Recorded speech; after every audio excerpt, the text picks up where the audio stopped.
watching Headbangers Lifestyle, and this is Tobias Sammet. Hello.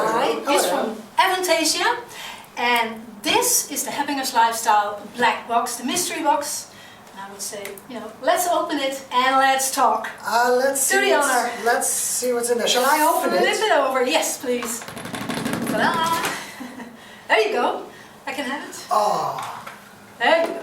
It's a treasure. You didn't say it's a treasure chest. It is actually. Can I take it out? Yes, take it out. It's a treasure chest. It's a real treasure chest. So this is the cover of your new album. Yeah. Moonglow. What do we need to know about the new album? It's coming out on the 1st of February, right? And what do the fans need to know? Well, they need to buy it to find out themselves. Obviously, that's a great album. That's nothing really new. I mean, it's a new journey, a new chapter in the world of Avantasia, and it's the album probably in my whole life, except for maybe the first Edguy record, that I had the most time for to create it, because I just had a little break after. Well, I intended to have a little break, but after the tour in 2016, I said I'm gonna take a little time off and.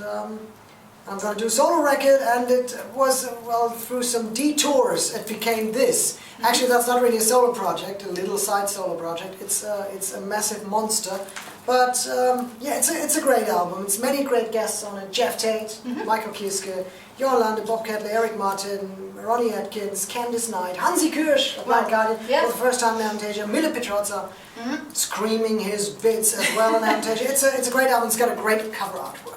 Done by a Swedish painter called Alexander Jansson. It's beautiful. It is beautiful. People are up for an adventure. Absolutely. Cool. Absolutely. And they can get it in so many different forms. They can get it in vinyl. All kinds of forms. You can spend a fortune. And Nuclear Blast is going to build their third headquarter. There's some guy from Nuclear Blast. So, all right. And me too. It looks like a vinyl. It does. Oh, that's A Night at the Opera. Isn't that a Blind Guardian album? No. No. It is too. Yeah, it's a great album. It's a real great album, and I think that's inspired all of us. And it's one of your biggest inspirations back in the day, right? It is. Freddie Mercury. Yeah, Freddie Mercury is amazing. Queen in general has been great, and of course Bohemian Rhapsody is the excuse of every band that has a certain vision and that wants to sell a stupid plan to a record company. Takes the song Bohemian Rhapsody and says, because you come with a single and it's, let's say, 7 or 8 minutes long, and the record label says, no, you can't do it, it won't be played on radio. You always go. And musicians throughout years and generations have always come and said, well, but Queen did it too with Bohemian Rhapsody. Yeah, folks, this has been 40 years ago, and I am the first one to believe in freedom in art.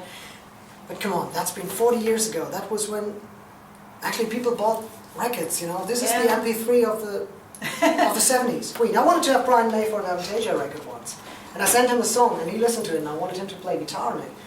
And he wrote back to me after a while, and deadline was near and everything, and I was waiting, and he wrote, well, I considered it, but it's got such a beautiful vocal, I don't know what to contribute. Guitars, man! Guitars! You're a guitar player! So I didn't make myself clear enough. And so there went my chance, having Brian May on an Avantasia record. And you're not going to try again? No. I've done once, and if he doesn't need to do it, no, I may or may not, but I may. Yeah. Hey, I may.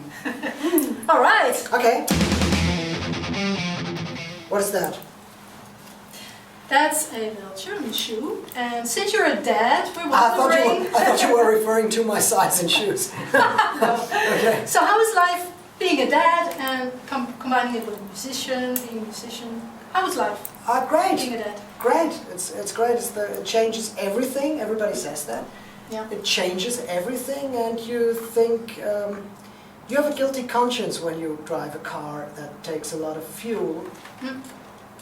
Yeah, so I drive that car with a guilty conscience now. So I'm driving ridiculous cars with guilty conscience. No, seriously, I don't have such a ridiculous car.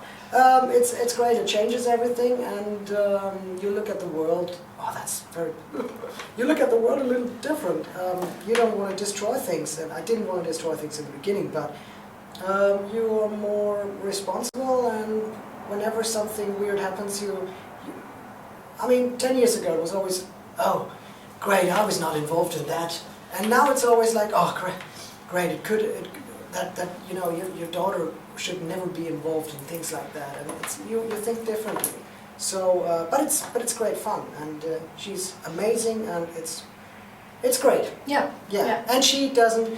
I have to say, usually I don't speak much about it in public, but when I talked to my wife about something with my job, as obviously she was really bored, I told her, and she said, if only my dad had a proper job like a toy manufacturer or a baker. So it would be okay if I wouldn't have such a boring job to actually speak about it at lunch. That's something. Yeah, well, boring job. That's a great cover artwork. Yeah. Edguy, it's just you know, the question is actually, how is life in camp? Edguy, what's going on?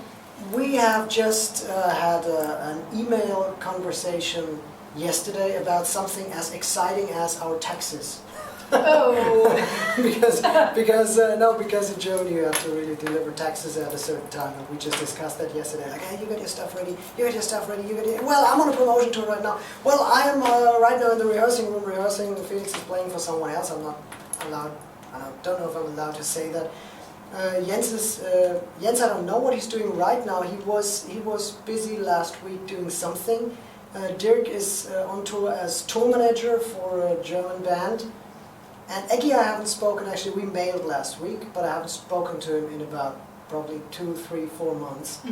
We're on a break right now, because honestly, I mean, I know that people wait for a new album, and it's a compliment that people wait for a new album, but we had run a little dry, and I think we all needed a break, and everybody's doing his own stuff, and as soon as we got something to say, we're going to group together and to do something new. Yeah, so it's still, we can say it's still a break. It's not, you know. No. It's just a break. It's a break. I thought you were referring to the artwork, because I spoke about the artwork in Stockholm two days ago, when it was about artworks and about how important artworks are. And I really liked that artwork, and even that artwork was done like that on purpose. Some people thought that it was a weird joke, and by accident it came to be the record. I like it. It's a statement. It is. Well, that's symbolizes Christmas, okay, which is coming. So. And how do we have to picture Christmas at your house? Very traditional. Some people would say I'm stuck to the past. I get very emotional when it's Christmas, and of course I get a bit elderly as well. When winter sets in, I love to feed birds. And we have this little bird, what is it, birdhouse or whatever in the garden. And I just, you know, put food there and stuff in little, I don't know what they eat, what it is in there, but little seeds and stuff, and these balls that you hang to a tree. And then all of a sudden ravens come, and they take it, the whole thing that was supposed for the small little ones, so I have to go, you leave the little bit. Of course, ravens are hungry too, and it's very, not very fair to chase away the ravens and just leave the little ones, but I always have sympathy. I'm always for the underdog, for the little ones, for the short ones. In birds as well, so yeah. And in the house, is it all, you know, no birds in the house. No, but your Christmas decoration is all over, or is it very... You know? Well, my wife does it, and it's very tasteful. I am allowed to decorate my study and my studio, and I do it at times, and it's a little bit cheesy, I would say. But it's family time. It's family time, and I just do it. I even do it for me sometimes. It feels like, and the winner is? Exactly. Now this is just a random receipt, but I was wondering, what has been your biggest shopping mistake ever in your life? Biggest shopping mistake ever in my life? Or recently? I never really made a big shopping mistake. You always know what you're buying, you always do research. No, but I got so much money I don't care if I buy something wrong. No. He's the credit card master. No, that's not true. That's not true. So but I sometimes sometimes I buy just, you know, when you're on tour, you reward yourself for stress. and then you buy usually shit that you don't need. Yeah. Sometimes you buy CDs, and although I was in Argentina and my iPod broke and I had some music on my computer, but still I wanted some things that I just had on my iPod, so I bought about, I don't know, like 30 or 40 CDs that I already had back at home, most of them, but and that I thought that was a little bit decadent. But sometimes you do these kinds of things, you reward yourself for working hard, and I never really bought something really stupid. No. No. Don't regret. No, I bought some, I think, before the Lehman Brothers went bankrupt. Was it Lehman Brothers? I don't know. Lehman Brothers? That sounds like a magician duo. No, but those people that went bankrupt, that with the whole bank crisis. Before that, I had some investments. That was really stupid, but it was not my mistake. It was someone else's mistake. Somebody said, "Why don't you buy some stocks?" Well, I should think so. Yeah. It was a sure shot. Ah, that sucks. Was that a drumstick? No, it's not. It's a cooking tool, and it actually symbolizes, you know, for cooking. I wonder, when you invite friends over for dinner, what would you like to cook? I don't have friends, and I don't invite people over. You don't? Frankly, I have very few friends, but they are so good friends that I don't cook for them. Yeah. You know? Yeah. I wouldn't want to cook for a friend. I wouldn't Yeah. want to cook for an enemy. So that means I'm not. Do you like to cook then? Do you like to cook, or you don't? No, well, I try around. I play around with stuff, you know, vegetables, steamed vegetables, and stuff like that. But it's always a bit of a gamble. I would say it's nothing you would invite somebody for. It's you do it, and then you say, you know when you eat it, you know it's healthy. Yeah. And that's basically it. Yeah. What do we find mainly in your refrigerator, for that matter? I don't know what it's called. What it's called in English. In Germany, we say zucchini. What is it in English? Oh, yeah, courgette, but I don't know what it is. Yeah. Courgette. Courgette. In Dutch. Yeah, courgette. Cow shit, we say in German. Cow shit. So yeah, zucchini, cow shit. healthy stuff. Courgettes, I think that's it. That's it. Courgettes. Zucchini. Courgette. Yeah, and well, healthy stuff. That's not too much unhealthy stuff actually. Yeah. No beer. No beer, no No alcohol. beer. German and no beer in my fridge. Yeah, I don't like it when it's too cold. Because then, you know, 10 bottles after 10 bottles it hurts. No, I don't drink that much beer. Yeah, you're a wine drinker, right? I'm a wine drinker, but not so much recently. And I have some, I don't know if I have wine in my refrigerator. I don't think so. Yeah. In our refrigerator. It's not my refrigerator. Yeah. It's mainly stuff for our daughter and faux meat I have. Even though I'm not a vegetarian, but there's companies that have so great faux meat that eventually one day I may become a vegetarian. He's not going to believe it because we just had lunch. I'm always referring to this guy. There's a record company guy standing there watching it. So we had lunch and I was eating half a cow, but I hadn't eaten for 24 hours, so I was supposed to eat half a cow. Yeah.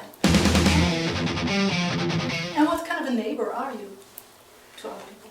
I'm living right between an empty building site, an empty whatever property. What is it? Like an empty empty ground, and the other side is the graveyard. Oh. So I guess I'm not as calm as my neighbors, but as grotesque in a way. No, and we have some great neighbors. In front of our house and back to our house, and I'm normal, I think. Yeah. As normal as somebody can be, you know, mowing the lawn and saying, "Hey, good morning." Good morning, is today's trash day today? Oh shit, I have to... Yeah. Yes. Well, that's for clothing, of course. What do we mainly find in your wardrobe, if we look in there? Chaos. Chaos? Yeah, chaos All right. in my wardrobe, 27 jackets that, according to my wife, are exactly the same, but they aren't. There's subtle differences. There are these jackets that I wear on stage, these coats, these historic coats, and yeah, that's mainly their shirts. So I get more stuff than anybody I could think of. Yeah. Yeah, it's just, I don't know, it's just sometimes, I hate shopping. I know that sounds paradox. Yeah. I order it, and most of the time I'm so busy that I even don't try it on, so I just put it there. And then when I need something, I go like, who bought this? So, yeah. Yeah. That's, but I got a lot of stuff in there. Okay. And shoes. I got a lot of shoes. Oh. Yeah, just 2 feet and so many shoes. It's weird. Just take out. Okay, that's trash day. That's for the trash. And this is specifically to separate for plastic. What do you do to to help out saving planet Earth with your trash and other stuff maybe? Well, I try to take a cotton bag when I go shopping. Any other questions? No. Well, what I don't smoke. I don't smoke. Smoking is actually bad for your environment. Did you know that? Yeah. It is. And that's why I get a little mad at all these environmental people who tell other people what to do and smoke. Smoking is really bad for the environment too. And in your household or traveling, you care about? I do care, but it's not to an extent where it affects my daily life. I mean, it's not. I proudly wear my alligator boots, which I bought a long time ago. I wouldn't buy them today, but I made that mistake. I took a photo for fun when I was watering the garden, and I took a photo of garden work, just a normal thing, everyday life. I sent it first to Ronnie Atkins only. I had my snakeskin boots and I had a glass of wine, and I took a photo and the hose in my hand, the garden hose, watering hose. And of course there were people like, oh, I hope it's faux leather, it's faux.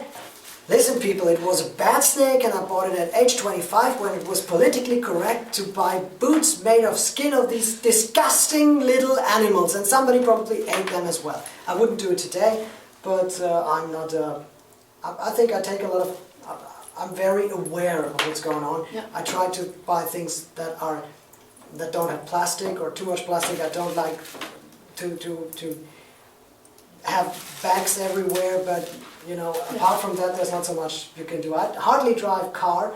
I have to fly a lot, which is not good, but I have to do it. And I try to buy biological meat and everything, but I would never expect it from someone else because it's also a matter of price. And Yeah. so, Okay. that's what I do. Yeah. Nice. And I feed birds. All these little Very nice. crazy birds. So do you remember what your first band t-shirt was that you bought back in the day, or maybe you got it from someone? I know what it was. It was a self-printed Kiss shirt. And back in the day when they had those printers, those foil, hot, whatever, transfer, you had those, and it was a cover. It looked ridiculous. I wanted to be cool. I was 13 or 12 or 11, and I had my mother print it. It was expensive as shit, and it was the cover of Alive 2. And it looked like a white shirt. Of course it was white because you bought a white shirt. Because black, also my mother said, is bad. The stuff that is in there is bad, for your skin or whatever. So I had a white shirt, and it had this stiff album cover on it. You might have well just have attached the album cover itself to the shirt. It was just you were running around like cool. I felt like a knight. Nobody would have been able to stab me. And that was my first shirt. The second one was Wasp. The Last Command. That was an officially bought shirt. I think it was. I bought it officially. I don't know if the shirt was official. That's an empty frame. But if you were just allowed to just frame one photo of a particular person or a memory, what would you put in there? My family. My family, but I would take it that way and I would have all the family. Or maybe that way and just my wife and my daughter. I don't know. I would, but family. Yeah. My wife and my daughter, first and foremost. Yeah. Yeah. Last one. And that's kind of a question mark. Yeah. We're heading to 2019. What are your good intentions for the next year? I'm a bad guy with good intentions because usually it never works. I always say, next year I'm going to reorganize myself and have less stress, less pressure, less stress. It never works. It never works. By February I'm going to have my 58th sudden hearing let down because of stress. I always say I won't work as much, and it never works. Yeah. And yeah, but I think maybe in 2019 I shouldn't work as much. But what is in the agenda? What is planned for next year? A little world tour, but it's just 10 weeks or something like that, and a few summer festivals and a vacation. Nice. Sounds good. It sounds good. It sounds like some work and some fun, but I enjoy working as well. So that's Yeah. the problem. That's the problem actually. Yeah. You only work too much Yeah. when you enjoy working. All right, thank you, and thank you for watching Headbangers Lifestyle.